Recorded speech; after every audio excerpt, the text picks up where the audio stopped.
Realme recently ரெண்டு phones announce பண்ணாங்க X7, X7 Pro. இத பத்தி நியூஸ் வீடியோ ஏற்கனவே C4 Tech தமிழ்ல போட்டுருக்கோம். அந்த வீடியோ பார்க்கலனா இப்போ போய் அதெல்லாம் பார்க்க வேணாம். இந்த வீடியோலயே எல்லா இன்ஃபர்மேஷனும் கொடுக்க போறேன்.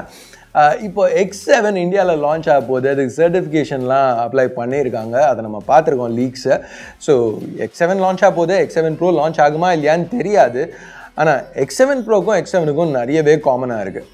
பட் X7 Proல சில விஷயம் எக்ஸ்ட்ராவாகவும் கொடுத்துருக்காங்க. ஸோ இன்றைக்கி இந்த வீடியோவில் ரியல்மியோட X7 Pro ஃபோனை அன்பாக்ஸ் பண்ண போகிறோம். இதில் என்ன ஃபீச்சர்ஸ் இருக்குது, X7ஓட இதில் என்ன வித்தியாசமாக கொடுத்துருக்காங்க, இது எல்லாத்தையுமே டீட்டெயில்டாக பார்ப்போம். ஹே கைஸ், என் பேர் ஆஷ். நீங்கள் பார்த்துட்டு இருக்கிறது C4 Tech தமிழ். வீடியோ பிடிச்சிருந்துச்சுன்னா மறக்காமல் கீழே இருக்க தம்ஸ் அப் பட்டன், சப்ஸ்கிரைப், பெல் ஐகான்ஸ் இதெல்லாம் ப்ரெஸ் பண்ணுங்கள். இப்போ நம்ம வீடியோவுக்கு போவோம்.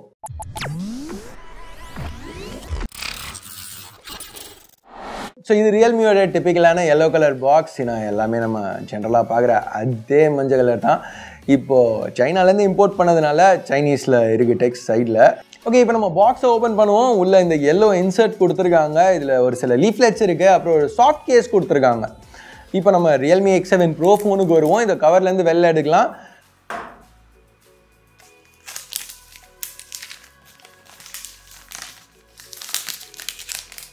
இந்த பேக் இது கொஞ்சம் பார்க்க வித்தியாசமாக இருக்குது. இந்த மேட் ஃப்ராஸ்டட் ஃபினிஷ் இருக்கிறதுனால எனக்கு பார்க்க பிடிச்சிருக்கு. இதோட இந்த ஹியூ அந்த கலர் ரிஃப்ளெக்ஷன்ஸ் எல்லாமே கொஞ்சம் நல்லா பண்ணியிருக்காங்க. இப்போது ஒரே மாதிரி கிரேடியன்ட் ஃபோன்ஸ் நிறையவே பார்த்துட்ருக்கோம். முதல்ல கிரேடியன்ஸ் வரையில் ஏதோ புதுசாக இருந்துச்சு. கிரேடியன்ஸுங்கிறதே ஒரு பாசிட்டிவாக தெரிஞ்சுது. இப்போ எல்லா பிரான்ச்சும் திருப்பி ஒரே கிரேடியண்ட்டை போட்டு அரைச்சமாகவே அரைச்சின்னு இருக்காங்க. பட் இது கொஞ்சம் வித்தியாசமாக இருக்குது. இந்த டெக்ஸ்ட் வந்து எனக்கு லான்ச்சில் அந்த ரெண்டர்ஸ் வச்சு பார்க்கல சுத்தமாக சகிக்கலை. ஆனால் இப்போ இந்த ஒரு ரிஃப்ளெக்டிவ் ஃபினிஷ் இருக்கிறதுனால கொஞ்சம் பார்க்க வித்தியாசமாக இருக்குது. ஸோ எனக்கு ஆக்சுவலாக பிடிச்சிருக்குன்னு சொல்லலாம். இன்ஹேண்ட் ஃபீலும் நல்லா தான் இருக்குது. இருக்கிறதுலே சின்ன ஃபோன்னு சொல்ல மாட்டேன். ப்ளஸ் பின்னாடி பேக் ரொம்பவே ஸ்லிப்பரியாக இருக்குது. கண்டிப்பாக கையிலேருந்து விழுறதுக்கு சான்சஸ் அதிகம். ஸோ கேஸ் போட்டு யூஸ் பண்ணுறதே பெட்டர்.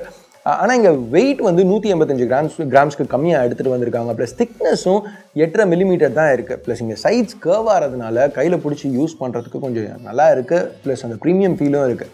ஃப்ரண்ட்டில் கார்னிங்கோட Gorilla Glass 5 யூஸ் பண்ணியிருக்காங்க ப்ரொடெக்ஷனுக்கு. இது ஒரு 6.55 inch super AMOLED panel full HD+. Refresh rate இது வரைக்கும் நம்ம ரியல்மி ஃபோன்ஸ்லேயே பார்த்ததில் அதிகமான ரெஃப்ரெஷ் ரேட் 120 ஹெர்ட்ஸ் கொடுத்துருக்காங்க.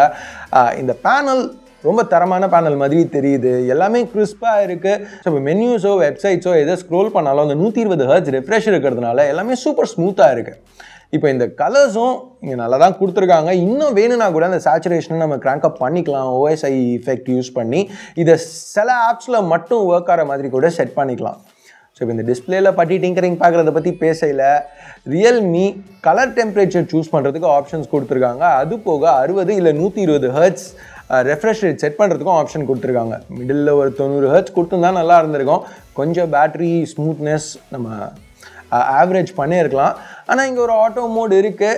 90 ஹெர்ட்ஸ் கிடையாது, பட் ஆட்டோ மோட் இருக்குது. ஸோ அப்போ நம்ம யூஸ் பண்ணுறது என்ன பண்ணுறோங்கிறத பொறுத்து ஃபோனே 60 ஹெர்ட்ஸ் இல்லை 120 ஹெர்ட்ஸ்க்கு மாற்றி ரெஃப்ரெஷ் ரேட்டை எடுத்துகிட்டு வரோம்.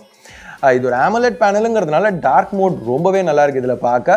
ப்ளஸ் எப்போவுமே மாதிரி இங்கே ஆல்வேஸ் ஆன் ஃபங்க்ஷனாலிட்டியும் கொடுத்துருக்காங்க. ஸோ இங்கே இந்த டாப் லெஃப்டில் ஒரு 32 mega pixel F2 selfie camera இருக்குது இந்த பஞ்ச் ஹோலில். இது செல்ஃபீஸ்னு வரையில் நல்லா தான் பெர்ஃபார்ம் பண்ணிச்சு. எடுத்த ஷாட்ஸ் எல்லாமே கிறிஸ்பாக டீட்டெயில்ஸோடு இருக்குது. போர்ட்ரேட்ஸ் கூட நல்லா தான் இருந்துச்சு. அஃப்கோர்ஸ் ஆப்பிள் பண்ணதுலேருந்து எல்லா பிராண்ட்ஸுமே ஸ்லோ ஃபீஸ் சப்போர்ட் கொடுக்குறாங்க. ரியல்மியும் கொடுத்துருக்காங்க இந்த ஃபோனில்.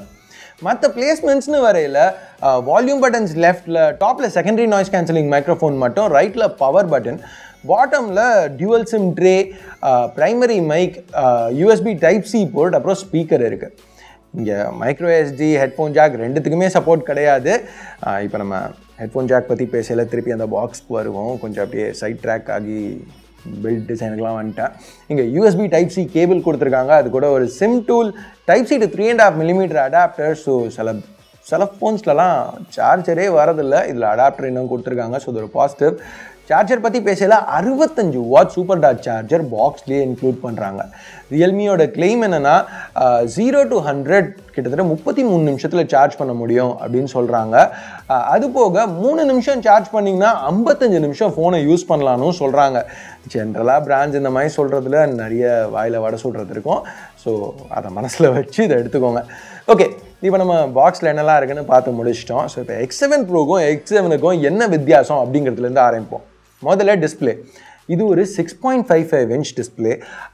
இப்போது Realme X7ல 6.4 இன்ச் டிஸ்பிளே கொடுத்துருக்காங்க. ஆனால் அது பெரிய விஷயம் கிடையாது. சைஸ் ரொம்ப கம்மியாக 0.15 இன்ச்சஸ்ங்கிறது ரொம்ப பெரிய விஷயம் இல்லை. இங்கே என்ன மேஜர் டிஃப்ரென்ஸ்னா X7ல ஸ்டாண்டர்ட் 60 Hz AMOLED பேனல், இதில் 120 Hz super smooth AMOLED panel. Touch சாம்பிளிங்கும் அதில் 180 Hz, இதில் 240 Hz. அப்புறம் ஃபிங்கர் பிரிண்ட் ஸ்கேனர்னு வரையில ரெண்டுத்துலையுமே ஆண்ட்ராய்டு டிஸ்பிளே தான் கொடுத்துருக்காங்க. நல்லா ஃபாஸ்ட்டாக இருந்துச்சு. பேட்டரி கெப்பாசிட்டிலையும் கொஞ்சம் வித்தியாசம் இருக்குது. இதில் 4500 mAh பேட்டரி, X7ல உள்ளதோட 200 mAh அதிகமாக கொடுத்துருக்காங்க. X7 ப்ரோவில் ஸ்டீரியோ ஸ்பீக்கர் அவுட்புட்டும் இருக்குது. ஆனால் இதெல்லாம் சின்ன சின்ன வித்தியாசம் தான். மேஜரான வித்தியாசம்னு பார்த்தீங்கன்னா உள்ள ப்ராசஸர். Realme X7ல mediatekோட Dimensity 800U ப்ராசஸர் கொடுத்துருக்காங்க. இதில் Dimensity 1000+, mediatekோட flagship ப்ராசஸர். லிக்விட் கூலிங் பெர்ஃபார்மன்ஸும் எடுத்துகிட்டு வந்திருக்காங்க. ஏன்னா அந்த பீக் பெர்ஃபார்மன்ஸ் ரொம்ப நேரம் சஸ்டைன் ஆனுங்கிறதுக்காக பெஞ்ச்மார்க்ஸ் வச்சு பார்க்கல. இது ஸ்னாப்ட்ராகன் குவால்காமோட ஸ்னாப்ட்ராகன் 855+க்கும் 865க்கும் நடுவில் வருது பெர்ஃபார்மன்ஸில். ஸோ கண்டிப்பாக ஃப்ளாக்ஷிப் பெர்ஃபார்மன்ஸ் தான். அட்லீஸ்ட் தியரட்டிக்கலாக பார்க்கல ஃப்ளாக்ஷிப் பெர்ஃபார்மன்ஸ் தான். மற்ற ஸ்பெக்ஸ்னு வரையில் ரேம் சூஸ் பண்ண முடியாது. 8 GB தான் ஸ்டாண்டர்டாக LPDDR4X ரேம்.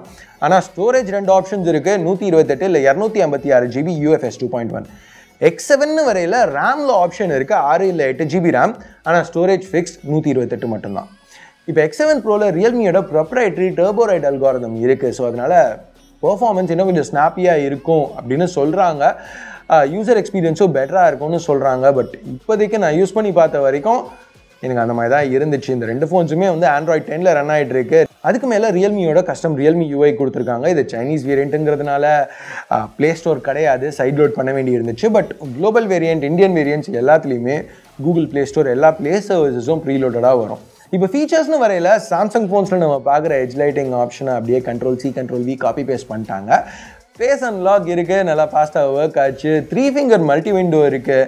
அது போக ஆப் ட்ராவர் வேணும்னா நம்ம ஆக்டிவேட் பண்ணிக்கலாம். ஸோ பேசிக்காக சொல்லணுன்னா எல்லா ரியல்மி ஃபோன்ஸ்லையும் பார்க்குற எல்லா ஃபீச்சர்ஸுமே இங்கே கொடுத்துருக்காங்க. எதையும் கட் பண்ணல. நான் யூஸ் பண்ணி பார்த்த வரைக்கும் நல்லா ஃபாஸ்ட்டாக ரெஸ்பான்சிவாக இருந்துச்சு ஃபோன். கேமராஸ்னு வரையில் பின்னாடி ஒரு குவாட் கேமரா அரே இருக்குது. Primary 64 megapixel sensor. இது சோனியோட IMX686 ஃப்ளாக்ஷிப் சென்சர். இது கூட f1.8 லென்ஸ் கொடுத்துருக்காங்க. ஸோ இந்த காம்பினேஷன் நம்ம பல ஃபோன்ஸில் பார்த்துருக்கோம். அதே மாதிரி தான் இங்கேயும் ஷார்ட்ஸ் ரொம்பவே நல்லா வந்துச்சு. கலர்ஸ் நல்லா தான் இருக்குது, குறை சொல்லிக்கிற மாதிரி இல்லை. டீட்டெயிலும் அதிகமாக இருக்குது. டெடிக்கேட்டடாக ஒரு நைட் மோட் கொடுத்துருக்காங்க, அல்ட்ரா நைட் சீன் 4.0. இதை வச்சு எடுத்த ஷார்ட்ஸில் லோ லைட்டில் கூட நல்லா பெர்ஃபார்மன்ஸ் இருந்துச்சு. ரெண்டாவது கேமரா 8 மெகாபிக்சல்ஸ். இது 119 டிகிரி ஃபீல்ட் ஆஃப் வியூ உள்ள அல்ட்ரா வைட் லென்ஸோட பேர் பண்ணியிருக்காங்க. மற்ற ரெண்டும் கணக்கு காமிக்கிறதுக்காக 4 கேமரா வச்சுருக்கோம் அப்படின்னு கணக்கு காமிக்கிறதுக்காக எல்லா பிராண்ட்ஸும் பண்ணுற மாதிரி இவங்களும் ஒரு 2 மெகாபிக்சல் மேக்ரோ, அப்புறம் ஒரு மோனோக்ரோம் கேமரா, அதாவது black and white camera retro ஃபோட்டோகிராஃபிக்கு ஃபில்ட்ரு போட்டால் பத்தாதான் ஏதோ பண்ணியிருக்காங்க. வீடியோன்னு வரையில் 4K 60 FPS சப்போர்ட் இருக்குது. அது போக சோலோ பேப்பை பயன்படுத்தினா நம்மளுக்கு இங்கே நிறைய வீடியோ எடிட்டிங் ஃபங்க்ஷனாலிட்டியும் கிடைக்குது. ஓகே, இதெல்லாம் ஓகே. இப்போ நம்ம ப்ரைஸிங் எப்படி இருக்குது அதுதான் இருக்கிறதுலே முக்கியமான கேள்வி. இப்போ X7 Pro 2299 யுவான்லேருந்து ஸ்டார்ட் ஆகுது. கன்வெர்ட் பண்ணிங்கன்னா கிட்டத்தட்ட 23-24,000 ரூபா வருது. X7 1799 யுவான்லேருந்து ஸ்டார்ட் ஆகுது. ஸோ கன்வெர்ட் பண்ணிங்கன்னா 19-20,000 ரூபா வருது. ஸோ இந்த ப்ரைஸ் பாயிண்ட்ஸ்க்கு ரெண்டு ரொம்பவே இன்ட்ரெஸ்டிங்கான ஃபோன்ஸ் தான் இங்கே ரியல்மி எடுத்துகிட்டு வந்திருக்காங்க. இது அட்லீஸ்ட் ஆன் பேப்பர் பார்க்குறதுக்கு இப்போ இனிஷியல் இம்ப்ரெஷன்ஸ் கண்டிப்பாக ரிவ்யூ பண்ணுற அளவுக்கு நல்லா தான் இருக்குது. பட் இது என் யூனிட் கிடையாது. ஸோ மோஸ்ட்டாக இப்போ ரிவ்யூ பண்ண முடியாது. இந்தியன் லான்ச்சுக்கு அப்புறம் கண்டிப்பாக ரிவ்யூ பண்ணுறேன். இப்போதைக்கு இந்த X7 Pro இந்த ரெண்டு ஃபோன்ஸ்லையுமே பெட்டரான ஃபோன் மாதிரி தெரியுது. இன்னும் பெட்டரான வேல்யூ ஃபார் மணி மாதிரி எனக்கு படுது. நீங்கள் என்ன நினைக்கிறீங்க? X7 Pro இந்தியாவுக்கு எடுத்துகிட்டு வந்தால் நல்லாயிருக்கும்னு நினைக்கிறீங்களா? இல்லைனா X7ல தான் பெட்டர் வேல்யூ ஃபார் மணி இருக்குதுன்னு நினைக்கிறீங்களா? உங்கள் கருத்தை கீழே உள்ள கமெண்ட் செக்ஷனில் சொல்லுங்கள். ஸோ அவ்வளோதான் இந்த அன்பாக்சிங் வீடியோவுக்கு. எப்போவுமே மாதிரி பிடிச்சிருக்கு, பிடிக்கல என்ன நினைக்கிறீங்களோ சொல்லுங்கள். தம்ஸ் அப் இல்லை தம்ஸ் டவுன் பட்டனை ப்ரெஸ் பண்ணி. இது வரைக்கும் சப்ஸ்கிரைப் பண்ணலன்னா சப்ஸ்கிரைப் பட்டன் ஏற்கனவே சப்ஸ்கிரைப் பண்ணியிருந்தீங்கன்னா பக்கத்தில் உள்ள பெல் ஐக்கான் அதையும் ப்ரெஸ் பண்ணுங்கள். அப்போ தான் நான் போடுற வீடியோஸை நீங்கள் மிஸ் பண்ணாமல் பார்க்க முடியும். அடுத்த வீடியோவில் உங்களை திருப்பி சந்திக்கிற வரைக்கும் என் பேர் ஆஷ். நீங்கள் பார்த்துட்டு இருக்கிறது C4E Tech Tamil. Have a nice day. Bye. Blue பஸ்ஸில் போடுங்கடான்னு நான் சொல்ல மாட்டேன், தயவு செஞ்சு போட்டுறாதீங்கன்னு நான் திரும்பி பண்ணுறேன்.